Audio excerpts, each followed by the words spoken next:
Hello friends, पिछले session में हमने आउटपुट डिवाइसेस की जानकारी ली थी, जिसमें हमने आउटपुट सेगमेंट को पढ़ा, कंप्यूटर के प्रिंटर, मॉनिटर, एलसीडीज इत्यादि के बारे में। इस सेशन में हम कंप्यूटर की मेमोरी और स्टोरेज की जानकारी लेने वाले हैं। जब भी आप किसी निर्देश को देते हैं, सूचना स्टोर करते हैं या आप रिजल्ट्स को स्टोर करना कहीं रखना चाहते हैं कंप्यूटर में, तो उसके लिए कुछ स्पेस चाहिए होता है। उस स्पेस को हम कंप्यूटर की मेमोरी कहते हैं। कंप्यूटर की मेमोरी में जो डेटा स्टोर किया जाता है वो बाइनरी डिजिट्स यानी कि 0 और 1 के रूप में स्टोर किया जाता है। पूरी की पूरी कंप्यूटर की जो मेमोरी सेगमेंट है वो 2 पार्ट्स में बटा हुआ है। प्राइमरी मेमोरी, जिसको इंटरनल मेमोरी भी कहा जाता है, और सेकेंडरी मेमोरी, जिसको एक्सटर्नल मेमोरी भी कहा जाता है। अगर मैं प्राइमरी मेमोरी की बात करूं तो रैम और रोम जो है वो प्राइमरी मेमोरी के पार्ट हैं, और अगर मैं सेकेंडरी मेमोरी की बात करूं तो floppy disk, hard disk, CD, DVD, pen drive, ये सब जो है ये सेकेंडरी मेमोरी के पार्ट हैं। कंप्यूटर की मेमोरी से जुड़े हुए सभी सेगमेंट, चाहे वो प्राइमरी मेमोरी रैम रोम की बात करें या सेकेंडरी मेमोरी जैसे floppy disk, hard disk, CD, DVD या पेन ड्राइव या कार्ड रीडर, इन सब की बात हम इस पूरे सेशन में करने वाले हैं। सबसे पहले बात करते हैं प्राइमरी मेमोरी यानी कि इंटरनल मेमोरी की। इंटरनल मेमोरी वो मेमोरी होती है जहां पे आपका डेटा, इंफॉर्मेशन या प्रोग्राम प्रोसेस के समय प्रेजेंट रहते हैं, अर्थात जब तक सीपीयू उन पे कार्य कर रहा होता है, प्रोसेस कर रहा होता है, तब तक वो प्राइमरी मेमोरी के अंदर रहते हैं। इसे इसीलिए टेम्परेरी मेमोरी भी कहा जाता है, क्योंकि जैसे ही आपका जो आउटपुट फाइनलाइज हो जाएगा तो उसको कहीं और स्टोर कर दिया जाता है।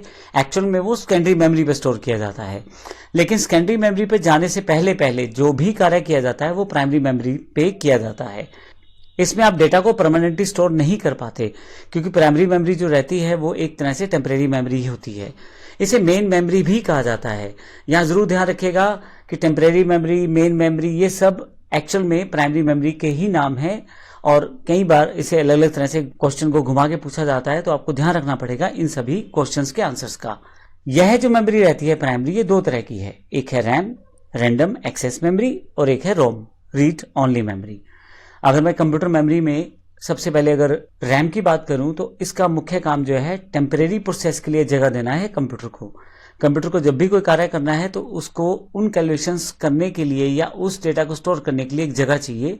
जब तक वह कार्य समाप्त नहीं होता वो सारा कार्य उस पर्टिकुलर जगह पे चलता रहता है। वह जगह असल में टेम्परेरी मेमोरी होती है, जिसको हम रैम कहते हैं।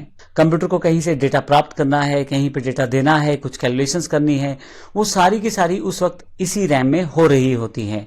मान लीजिए आपने ड्राइंग करना शुरू किया, तो जब तक आप ड्रॉ कर रहे हैं, चीजें फाइनलाइज कर रहे हैं, रंग भर रहे हैं, वो सारा का सारा कार्य रैम में हो रहा है। जब तक आप फाइल सेव नहीं करते, फाइल सेव करने से पहले पहले सारा कार्य जो रैम में हो रहा है। लेकिन जैसे आप फाइल सेव कर देंगे, उस फाइल की एक कॉपी जो है या उस फाइल को एग्जिस्ट कर दिया जाएगा सेकेंडरी मेमोरी में। तो सेव करने से पहले जो कार्य हो रहा था वो रैम में रहता है। आपको यह भी ध्यान हो कि किसी कारण से लैपटॉप या डेस्कटॉप बंद हो जाए, अगर आपने फाइल सेव नहीं किया तो वो फाइल आपको दोबारा नहीं मिल पाता। इसका कारण ही यही है क्योंकि वह एक टेम्परेरी मेमोरी में होता है और आपने सेव नहीं किया, इस कारण से वो खत्म हो जाता है या उड़ जाता है। रैम को इसीलिए वॉलेटाइल मेमोरी भी कहते हैं। रैम 2 प्रकार की होती है, डी रैम यानी कि डायनेमिक रैम और एस रैम यानी कि स्टैटिक रैम।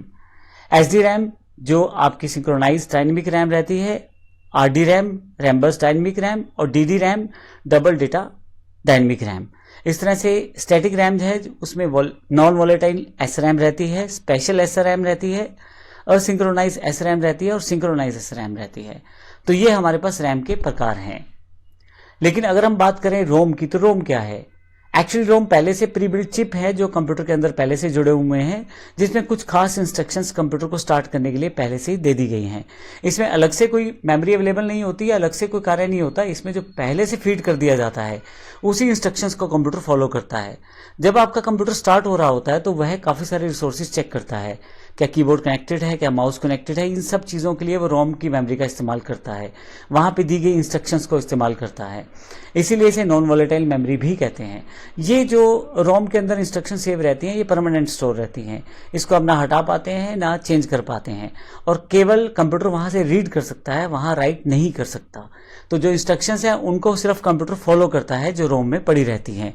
ज्यादातर ये जो रोम चिप्स होती है, ये मैन्युफैक्चरर, जो कंप्यूटर मैन्युफैक्चरर होते हैं, उनके द्वारा ही पहले से एम्बेड करके दी जाती हैं, और इनके अंदर पहले से ही प्री लोडेड इंस्ट्रक्शंस रहती हैं। यहाँ पे अगर मैं रोम के प्रकार की बात करूं तो programmable read only memory, erasable programmable read only memory, और electronically erasable programmable read only memory, P ROM, EPROM और ई-एप्रोम, ये प्रकार हैं जो हमारे पास रोम के अवेलेबल हैं। अगर हम सेकेंडरी मेमोरी की बात करें तो जब तक आप कंप्यूटर पे ड्राइंग कर रहे थे और आपने फाइल को सेव नहीं किया था, तब तक तो वह सारा कार्य रैम में हो रहा था।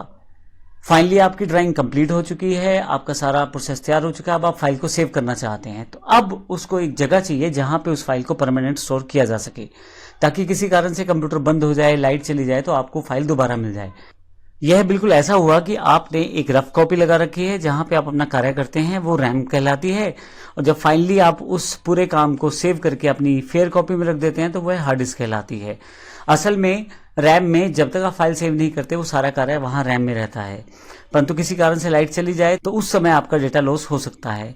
और जब आपने अगर एक बार फाइल सेव कर दी तो उसको जगह चाहिए फाइल सेव रखने के लिए, इसके लिए हम सेकेंडरी मेमोरी का इस्तेमाल करते हैं। सेकेंडरी मेमोरी कई तरह की है। फ्लॉपी डिस्क अब बंद हो गए हैं। प्लास्टिक की एक छोटी सी डिस्क होती थी जिसमें मैग्नेटिक मटेरियल की एक लेयर चढ़ी होती थी और ये अलग अलग साइज की होती थी और इसको प्रयोग किया जाता था बहुत पहले। ज्यादा डेटा भी स्टोर नहीं कर सकते थे और कॉस्ट में भी ये महंगी पड़ जाती थी, लेकिन फिर भी आप एटलीस्ट एक जगह से दूसरी का डेटा ट्रांसफर करने के लिए इसका प्रयोग कर सकते थे। आजकल ये आउटडेटेड है और इसका प्रयोग नहीं किया जाता। इसके अलावा हार्ड डिस्क, यह वैसे तो एक्सटर्नल मेमोरी है लेकिन कंप्यूटर के अंदर सीपीयू भाग में कैबिनेट में जुड़ी रहती है। इसमें ही मुख्यतः सारा डेटा स्टोर करके रखा जाता है। हार्ड डिस्क मैग्नेटिक डिस्क से मिलकर बनी होती है और डिस्क के अंदर प्लेटर होता है। उसी प्लेटर में ट्रैक और सेक्टर्स होते हैं। एक सेक्टर में 512 बाइट का डेटा स्टोर होता है।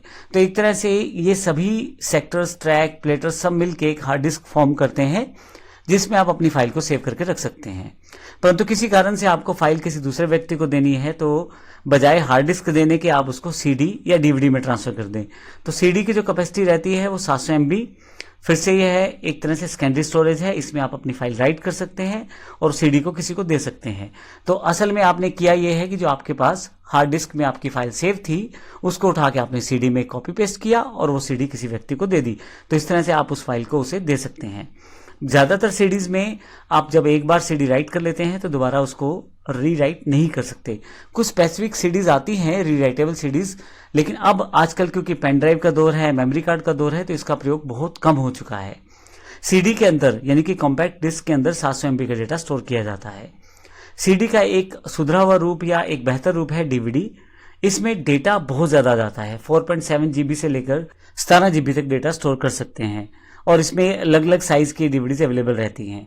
इसमें सीडी और डीवीडी दोनों में एक कॉमन इश्यू रहता है स्क्रैच का। अगर आपकी सीडी डीवीडी पे स्क्रैच आ गया तो फिर वहां से डेटा को रीड करना या राइट करना बड़ा टिपिकल है। दूसरा प्रॉब्लम ये रहता है अगर आपने डीवीडी या सीडी को एक बार राइट कर दिया है तो आप दोबारा उस पर डेटा नहीं डाल सकते। वो सीडी डीवीडी वंस राइट वाला फंक्शन रहता है, एक बार आपने राइट कर दिया तो बस उतना ही डेटा उसमें रहेगा।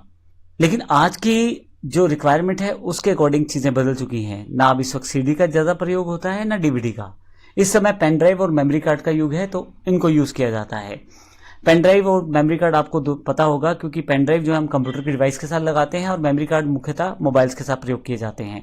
हालांकि वो कार्ड रीडर के साथ आप उनको कंप्यूटर के साथ भी एज अ पेन ड्राइव भी यूज कर सकते हैं। पेन ड्राइव एक पोर्टेबल डिवाइस है। इसको हम यूएसबी डिवाइस या ड्राइव के नाम से भी जानते हैं। प्लग एंड प्ले डिवाइस है। इसमें आपको केवल कंप्यूटर के साथ लगाना है और आपका डेटा आपके पास दिखाई देना शुरू हो जाएगा।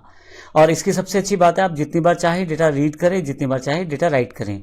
पुराने डेटा को उठा के आप नया डाल दें, जितना कैपेसिटी खाली है उतना डेटा आप उसमें डाल सकते हैं। पेन ड्राइव अलग अलग साइजेज में अवेलेबल होती है, जैसे 2 GB, 4 GB, 8 GB, 16 GB।